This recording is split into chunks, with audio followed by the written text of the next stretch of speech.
All right, so I'm here to introduce Joe Elder. He is a professor of sociology, languages, and cultures of Asia and integrated liberal studies at UW-Madison. Dr. Elder will be sharing his commentary on different religions and their impact on the LGBT community. His talk title is World Religions and LGBTQ Issues. Here's Joe Elder. Thank you, Emily. A bit of the background for this particular talk goes back to Ben Adams, who had a class with me when we were talking about religions of the world. And Ben, when he became an officer here in AHA, was thinking of ways in which one could take parts of his experience on the Madison campus and weave it into programs for AHA and other groups on campus.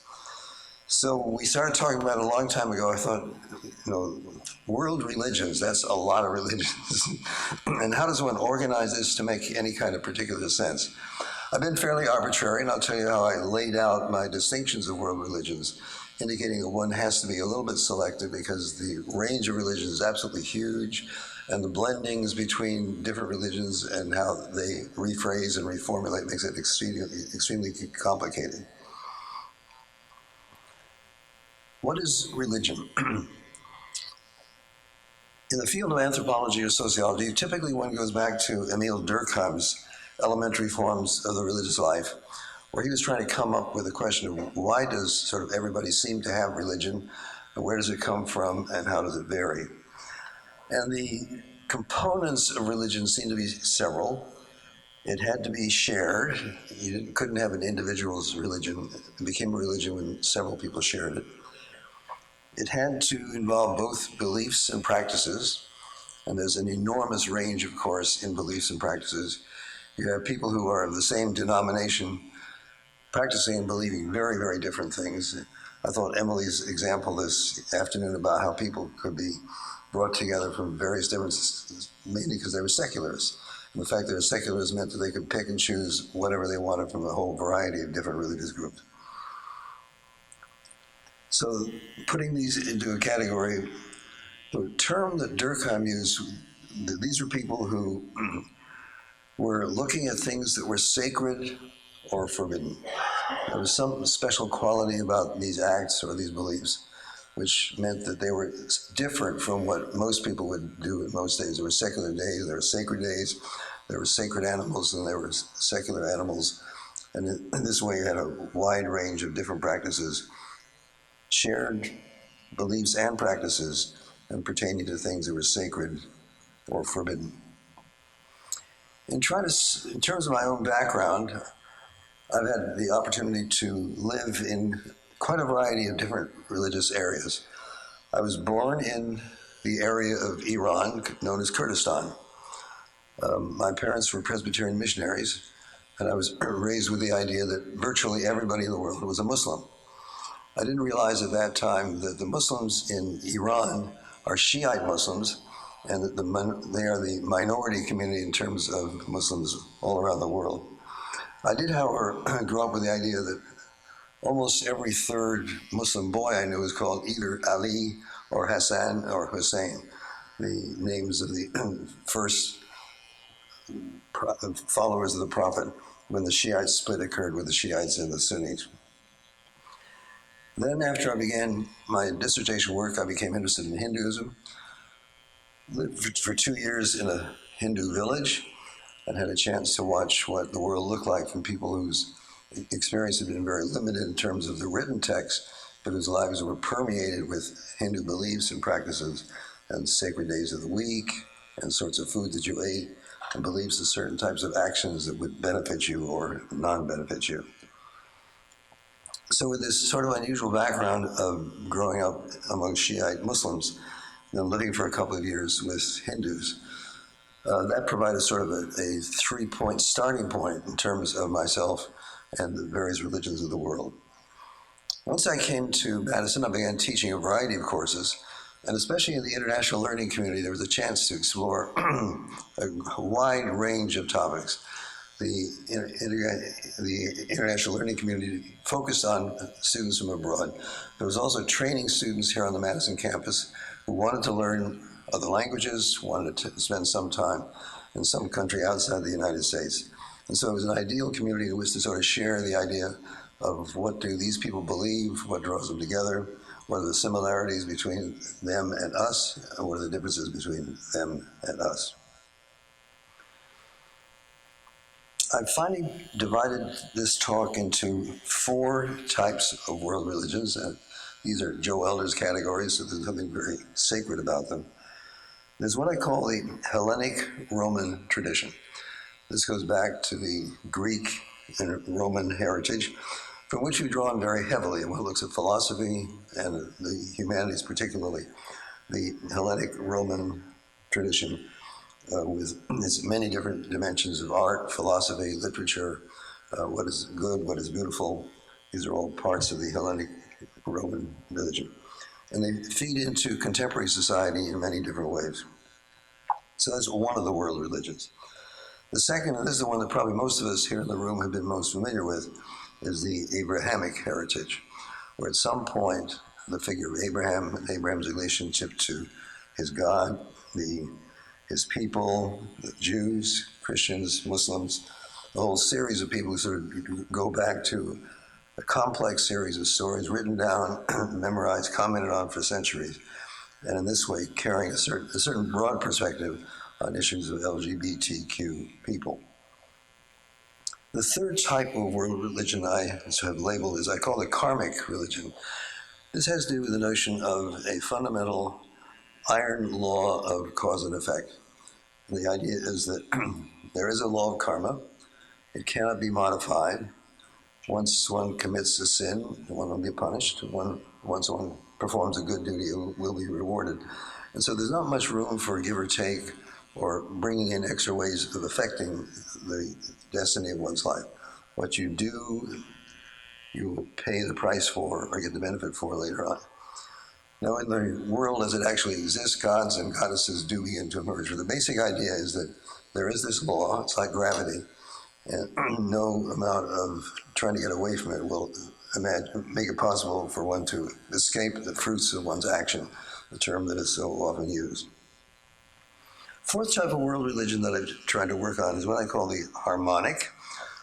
This is a little difficult to define, but it does allow me to put a number of different religions into a category that is somewhat similar. There is the constructed harmony, where you have a religion that tries to construct harmony so that people perform their individual roles, and if they do, you will end up with harmony. So you can end up with high inequality, high differences of opinion, but in the end, if each person performs the tasks to which they're assigned, you will ultimately have harmony. One looks at the Confucian idea of the ideal world, and if each person performs his or her correct behavior, then one does have a harmonious society, and this is what one is looking for. The other type of harmonic religion, I decided sort of the notion that there's an idea of being in harmony with one's nature. One looks to the world of the agriculture, heavens, earth, food supply, water supply, and one tries to fit into what is there already. So rather than constructing the harmonious society, one tries to see how one can fit best into the current scene and leave the least impact and the greatest future for people in coming centuries. So constructed harmony, where the religion is the one that says, if you fit your role, it may be very different from other people's roles, but in the end, there is a universal harmony, and that's what we're working for. And perhaps the Confucian idea and the ideal Confucian society reflected this to some extent. When one gets to the natural harmony, then one can get to the religions of people, the Berdashes, people here in the United States or Africa, where there frequently is a notion that there is the world of nature is complex, and the goal is to find one's place inside that rather complex world of nature, so there is harmony.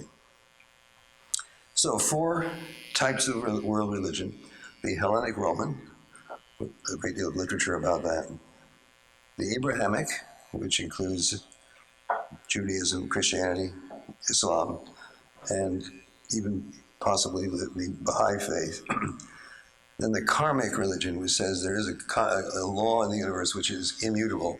Once you have sinned, you will be punished for it. Once you have committed a good act, you will be rewarded for it, again, regardless of what happens.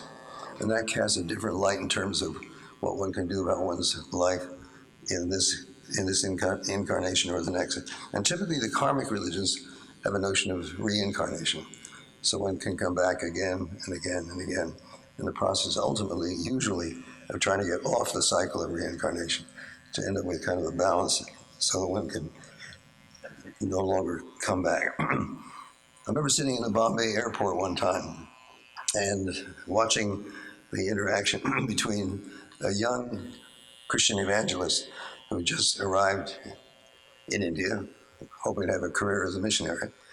And he was talking to a young Indian who had a fellowship to go to the United States and get a degree from MIT. And I overheard their conversation, and watching the sort of disconnect was absolutely charming. The missionary, describing to his companion there at the airport, said, "I've come to India to give the people of India eternal life." And there's this long pause. And then the Indian student said, "We already have eternal life. We're trying to get off it." This is a beautiful illustration of a completely different attitude about what one is interested in. Do you want to keep coming back? Or have you had enough of coming back? And do you want to get off the cycle to do something else for a while? Okay, so much for world religions. What are LGBT issues? I was noticing in the title of my talk that it was LGBT and then it was LGBTQ.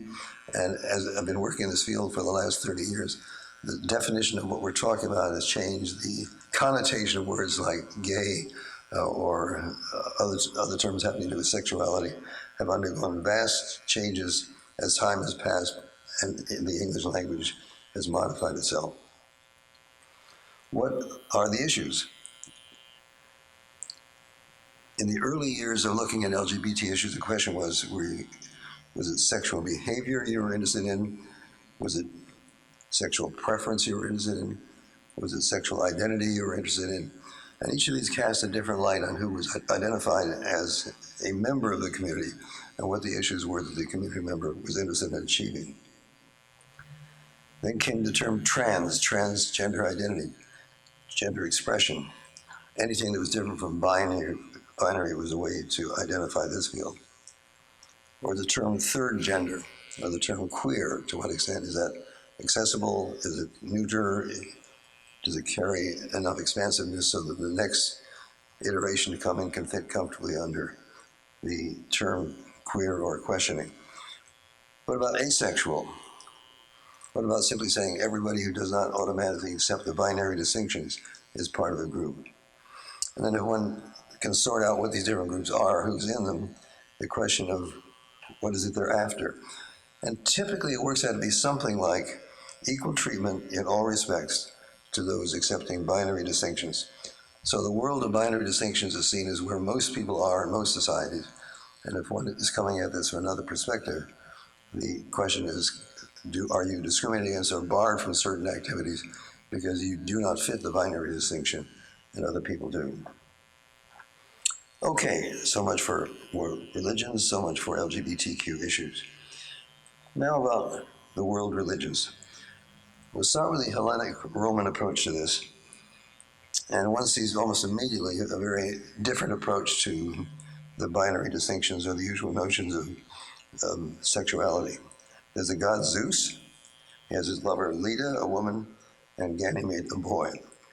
So immediately there's a question of who is in power, who is expressing dominance, and where do other people fit. There's the pederast, the lover of young youths, and the philerast, a willing youth who is willing to have sexual relations with a powerful man. And this takes a very different view of sexuality from whether it's a male or a female. It's mostly a question of dominance and accessibility.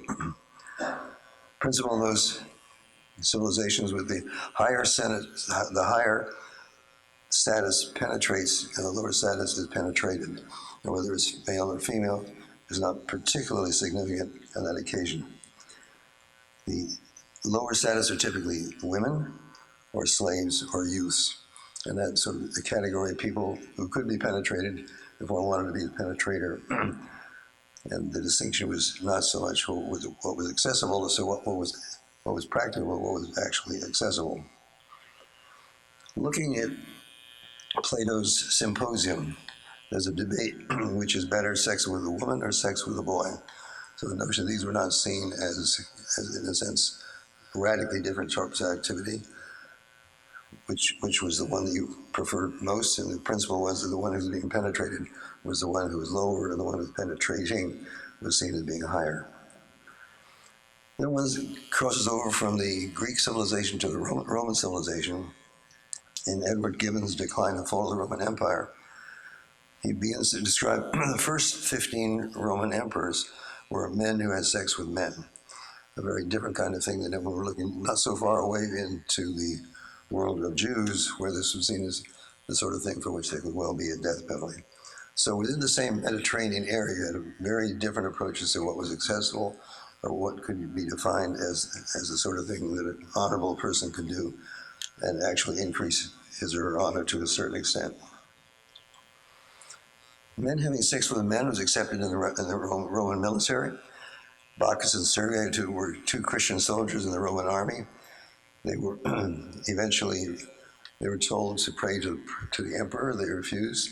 They said they were Christians, and each one in turn was martyred.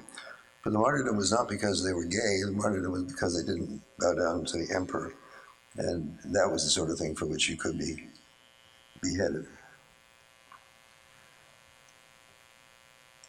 That theme of the classical Greek and classical Roman distinction sort of continues to underlie much of the debate coming into the 20th century and 21st century, where people were looking for models of behavior which seemed acceptable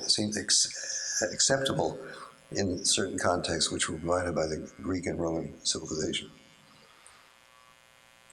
Switching a little bit across the Mediterranean to the Abrahamic religions, one deals with Judaism, the Torah, the Bible's first 5 books, revealed to Moses on Mount Sinai, and the story which puts an imprint on the Abrahamic religions about whatever it was that happened in Sodom and Gomorrah. That story has probably been read and reread and reread more times in the last 50 years as people were trying to figure out what precisely was the sin for which the citizens of Sodom and Gomorrah were going to be punished. The premise for a long time had been this was simply males having sex with males, and therefore the term sodomy was given to men having sex with men, and the notion that this is something that was dreadful, something that should be punished, and that people who engaged in it would certainly go to hell. The story is that God decided to destroy the cities of Sodom and Gomorrah for their grave sin. It's not quite clear what the grave sin is. But one looks at the things that were done by the citizens of Sodom and Gomorrah, and there were a variety of types of activities besides those that we just had to do with men having sex with men. The men of Sodom threatened to rape both angels. Lot offered his virgin daughters instead. He pleaded that he was responsible as the host to the guests and that they should not bother the angels that had arrived.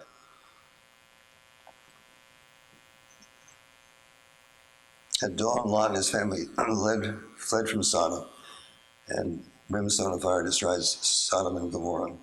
And the word sodomy got into the language of that part of the world and has continued up to the present.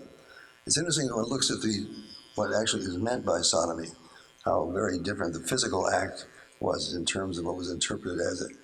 At different times it simply meant anal sex, at certain times it meant homosexuality, and at other times it was sort of anything that was different from the binary distinctions. Leviticus 20 gives the Torah rules for Hebrews, and the quotations that so one hears through the whole Christian, Jewish, Muslim heritage. If a man lies with a man as he lies with a woman, both of them shall surely be put to death.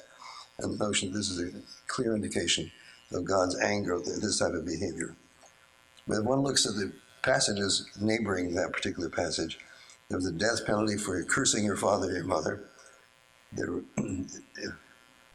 were, if you engage in adultery, both the male and the female should be put to death.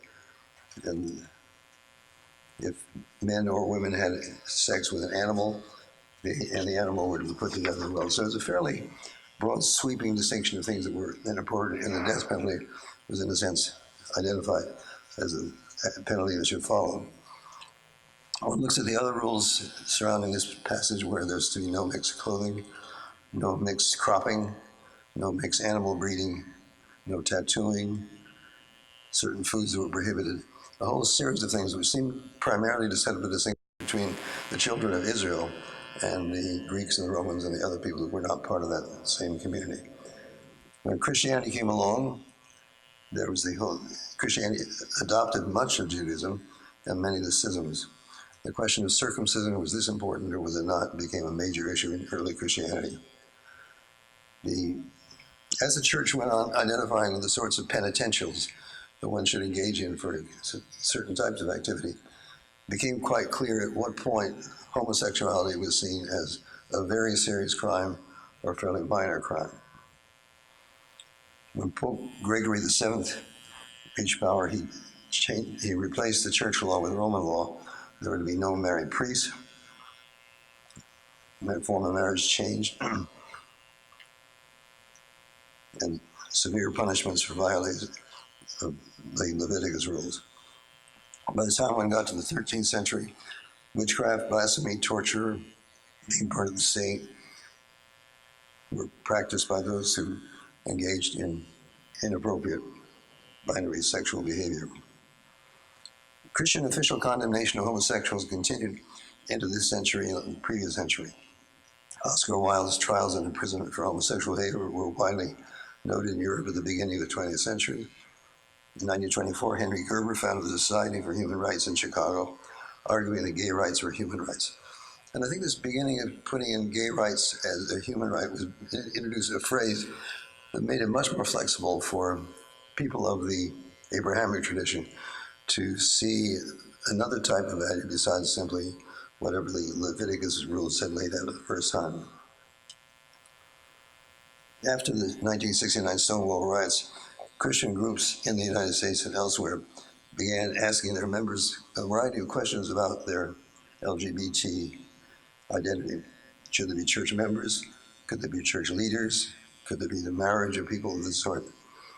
And by the beginning of the 21st century, there are an increasing number of countries in which, even though they were technically Christian countries, they required non-discrimination against persons on the basis of sexual orientation and identity. It was interesting to me, as these countries came on board, how countries like Spain, that were predominantly Catholic, were able to sort of take another interpretation of what was the approved behavior. And the approved behavior was one of equality for all. Moving lightly to the Islamic heritage, once again, the story of Sodom and Gomorrah appears. There are probably 5 different stories, versions of the Sodom and Gomorrah story in the Quran. And once again, it's not quite clear what is the sin of the people of Sodom and Gomorrah. They did a lot of dreadful things. Was homosexuality the major one? Was it an irrelevant one? Or was it one in a sense that was interpreted later on to be different from what it was? In much of the Islamic world, the tradition of the Greeks and Romans of having older men have sort of young males as their companions for a period of time was part of the tradition, interesting, bringing in one civilization with another. Typically in places like the Mediterranean, the Mesopotamian area, an older male could have sexual relations with a younger male. And it was sort of waved off as something that people would get through. Then they would pass that phase, they'd become interested. Women they'd marry and adopt the typical pattern of being critical of male-male relationships. Turning a little bit to looking at Iran today, one sees a very interesting mix of country. adopting various forms of what we think of as democratic structure, and yet very Islamic. To me, it was a surprise to see that if one wants to have sexual reassignment surgery, Tehran, Iran is a good place to go, because there's nothing in the Quran that says anything about the sexual assignment, and therefore it's okay.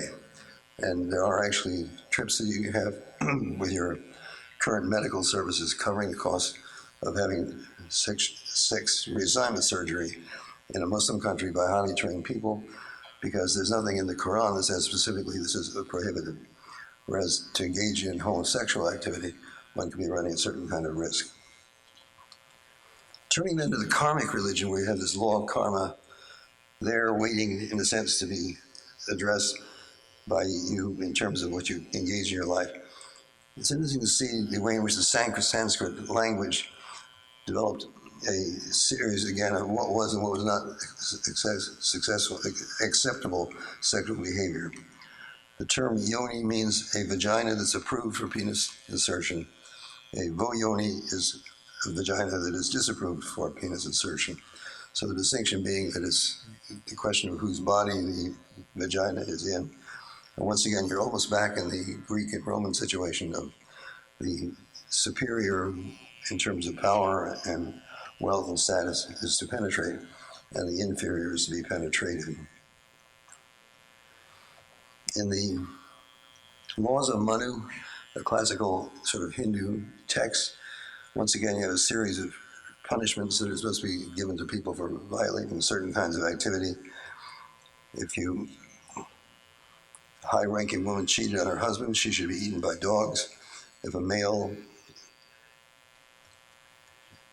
her male lover should be burned on a red-hot iron. If a virgin's manual activity was affected on a virgin, there were 10 lashes. For a woman's manual activity without a virgin, there's a shaved head or amputation. So I get the notion this is relatively unimportant, this is relatively important. These are severe punishments, these are modest punishments. Probably one of the most studied groups in India are the hijras. These are men typically who began with sexual male bodies, but in due course they developed the preference for dressing and acting as women. And they've been studied from centuries. One can go back to the early basic Hindu texts, the Mahabharata, the Ramayana, where references are made to these men who prefer to dress as women, act as women, and be given sort of an acceptable role. They become dance instructors. They're brought in on religious practices because they are both today Hindu and Muslim. Turning finally to the Harmonic Religions, in the Confucian tradition in China, each person was to perform an appropriate behavior, and then if everyone performed that, there was a harmony with all these different relations fitting together. The root of the subject, the father of the children, husband of wife, friend of friend. There was no accepted place for LGBT persons, but so long as a person performed the roles that he or she was supposed to, then what happened on the side was seen as less threatening and less of a challenge.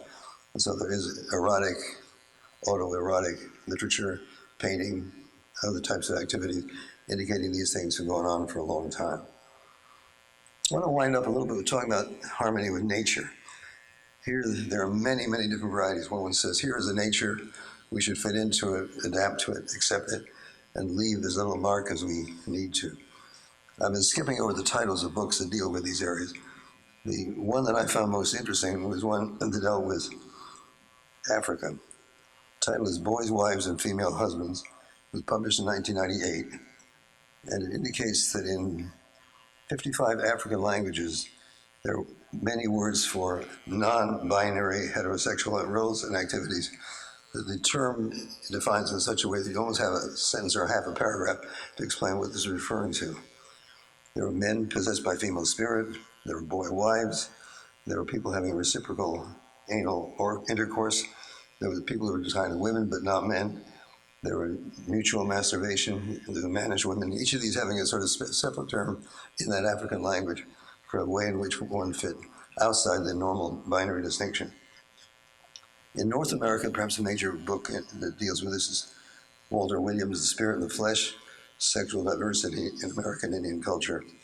And the term Bradash was used to describe this enormous variety of people who fit into different categories that weren't generally accepted by the West. The completely queer, the Gay and Lesbian Encyclopedia cites 133 nations with male Berdashes and 65 with female Berdashes. Again, each of these with the notion there's a vast range of things acceptable. These are people that fit into the society. For some of them, the notion of it was this child, male or female, was sort of left up to the child. And if the child appeared to prefer female things, that child was identified and allowed to practice being a female. Otherwise, it could be male. The formal Berdashes typically had a spiritual experience, and they typically went through an initiation ceremony in which their unique status was identified, and then they were often called on to be present in group discussions.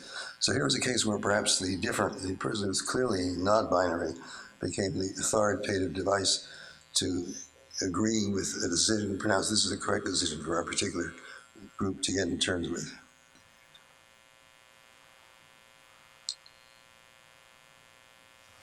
To get a quick summary of what we have, probably the most clearly opposed to LGBTQ issues are the Abrahamic religions. They have that clear story to go back to. They can debate for a long time about what was the sin of what was the sin of Gomorrah, but there it is. And if one wants to watch the big debate that has gone on in the United States for the last century, typically the answer about who is going to hell, what is inappropriate, refers in principle to the Sodom and Gomorrah story. It's been interesting to watch, I think, in the United States, the way in which the effort to introduce other interpretations to what happened in Sodom and Gomorrah has come in. The notion that everyone is looking broadly at the message of Islam, Judaism, and Christianity is one of acceptance, one of forgiveness, one of tolerance, and one of benevolence. And the notion that this can be used to discriminate a group of people who are clearly, and I think this is probably something that the whole LGBT movement can be given credit for, that these people are everywhere, they're out in the world, they're identified. How does one deal with them other than condemning them? And the notion that condemning them does not solve the problem. It simply makes it harder for people to get on with each other. If one wants to find perhaps the most positive one that seems to be most accepting, it's the one that I'm calling harmony with nature. The notion that there's enormous flexibility in who we are, what we prefer, what we'd like to do. And those religions that start out with that assumption have the easiest time of saying, if this is what you are, what you feel like behaving, please do it. And it's up to the rest of us to sort of see how this fits into a larger story of harmony. Well, there's a very quick run through an effort to sort out four broad types of religion and how they differ with LGBT issues. But what seems to be the case is the awareness that LGBTQ or non-binary people exist in every society, and to what extent will they be discriminated against, or to what extent will they be fitted in, has to do a lot with the sort of general context in which this has happened, in the background of the area in which these movements. If one looks at the fact that a century ago, the United States was openly hostile to non-binary people. One sees the last several Olympics where the insistence was that you had to accept the non-binary. There was a sort of slow ocean swell change in acceptance of people as here we are. We're perhaps not the majority of what people are, but we do have a place within the broad range of any of the religions that are around in the world. And watching them adopt this principle of equal rights for everybody, regardless of what their sexual preference or orientation may be, is, I think, a trend in the right direction. So let me wind up with that and answer questions or sharing experiences that you may have living in different parts of the world over the last several years. And I think we have a number of minutes.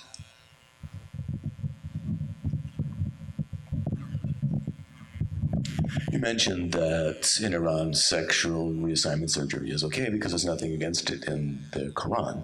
But I'm wondering what happens to the patients after the surgery is done. Are they seen in the culture as really having changed their gender, or must they now leave and take advantage of this change in some place where it is accepted? I didn't quite get the last part of your question. Sorry. So a patient goes and has the gender reassignment surgery, which is legal. Oh, yeah. Then is that person now, in the eyes of Iranian culture, is that person now a new gender? And can they go out and be that gender in that society? It's interesting to me that mere bit of surgery could, in the eyes of the culture, mean that this person is now totally changed. And to the extent that the Quran doesn't say anything specific about that, it is an open field for debate. But I was struck at the fact that it's not proscribed means that it can be performed if it is performed. Now, what do you do with all the bits and pieces, which is exactly what you say. Once you change one part of that, then what other alternatives come in, and which of the wings of tolerance or intolerance begin to take over?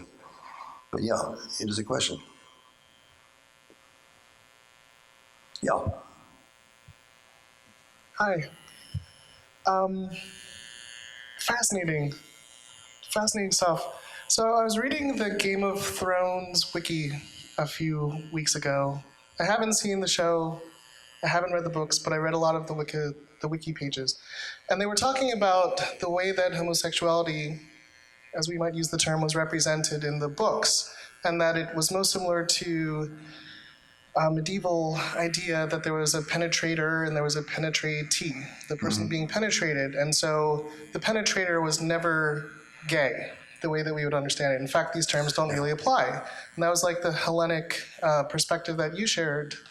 And I spoke to some of my Game of Thrones fan coworkers about this, and they were like, but homosexuality is biological. How can they not have gay inclinations but be interested in penetrating boys or men?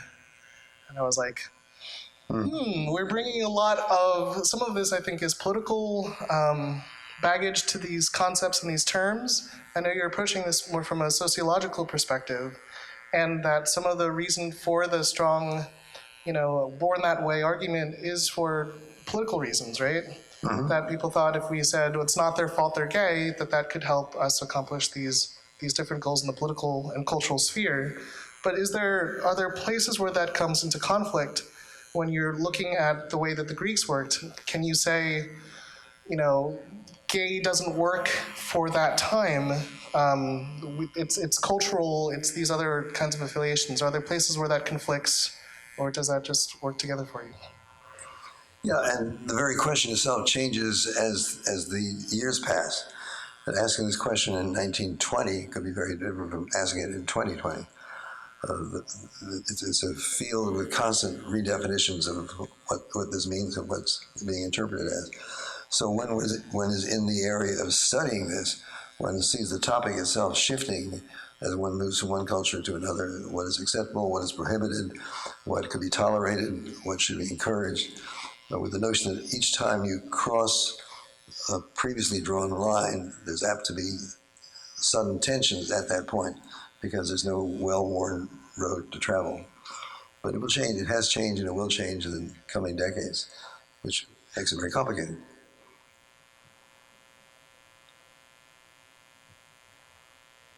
Hi, would you be willing to just repeat the term that you used and maybe even spell it so that I can read up on it later?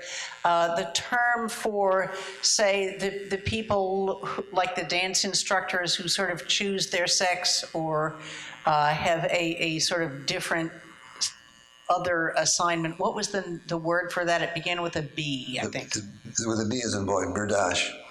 How is that spelled, please? B as in boy, E-R. D is in David, A-S-H.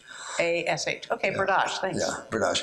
And it itself was coined mostly by European trappers and hunters to describe this phenomenon for which there was no English word, the acceptability of a person who was clearly engaged in multiple different types of role behavior and respected at the time. These are people who were selected, they went through an initiation ceremony, they had sort of a separate sort of tent they may live in. When a group decision was to be made, they were consulted. Was this in line with the rest of the group? And the very fact that even with the collection of terms, did they begin their lives as women? Did they begin their lives as men? And then to what extent were they accepted?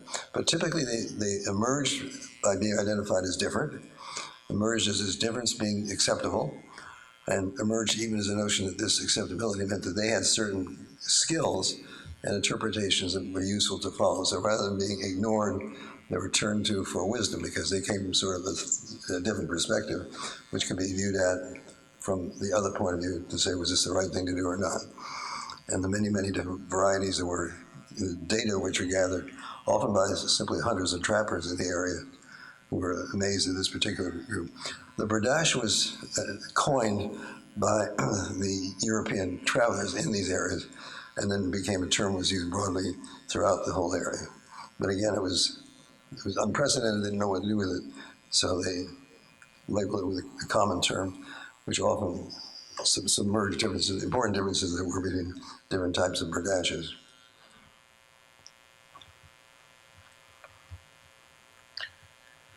I'm interested about the perspective for many of us who have rejected all of the traditional frameworks for religion. In history, the free thinkers, the agnostics, et cetera.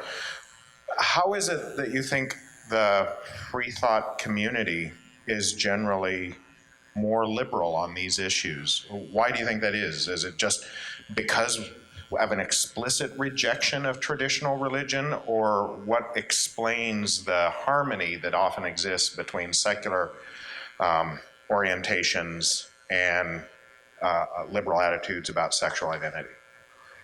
Probably so often because when one looks at what appears to be great injustice, here's a person who's identified as an outcast, who's to be punished, ridiculed, and here's somebody who's more of the same person but engaged in other types of behavior that are not thought of as upsetting. So I think that the very fact that when the issue of marriage was debated for so long, the term that finally was seen as acceptable was marriage equality. It wasn't gay marriage, it wasn't lesbian marriage, it was marriage equality. That if a person can marry a person they love and live with for the rest of their life, everybody should be allowed that particular option. And that goes back to the beginning of the 1920s when Henry Gerber saying sexual rights are human rights, and you don't deprive people of human rights because their particular form of expression is different from that of other people around them. So I think it's sort of looking at the apparent injustice perpetrated by the language and the local customs, and that gets you into the camp of let's change things, and then here we are, in the process of changing things. So I think there is an affinity in the way in which the general rules are challenged, and then the rules regarding sexual identifying behavior are also challenged. All right, we have time for one more quick question, and then we'll have to take a break. I don't know how quick this will be. To use a phrase that was used some years ago when it comes to Islam, is it more of a cultural reality in the Middle East, or is it a Muslim belief? I've heard anecdotally that, again, to use the older phrase, a top and a bottom, that the top is not seen as gay, but the bottom is. Right. And the top can be married and perform a homosexual act and not be violating the marriage. So does that stem from cultural Middle Eastern beliefs, or is that something more associated with Islam, or interesting combination of both? I see a sort of spillover from the Greek-Roman heritage, because the notion of male-male relationships being okay. It wasn't men having sex with men that was offensive.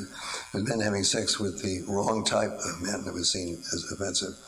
So I think to that extent, there's a whole lot of erotic literature in Arabic of older men for younger boys. It's not passed around very much, but it's there. And I've been to conferences where people took stories from Egypt and stories from what would today be Iraq and Iran of what we would think of as gay relationship between an older man and a younger boy, done in public or recognized in public as acceptable, with the notion this is a transition. When they get to be older, they'll prefer women, and their younger male partner will perhaps switch over and become the older male. But at some point, it's transitional, and therefore, you can write poetry about it, you can talk about it, and in a sense, keep one eye closed when looking at that kind of behavior. Again, indicating the enormous range of flexibility in virtually any of these civilizations regarding the wide range of different types of behavior and identities that exists in our very complex and very beautiful world.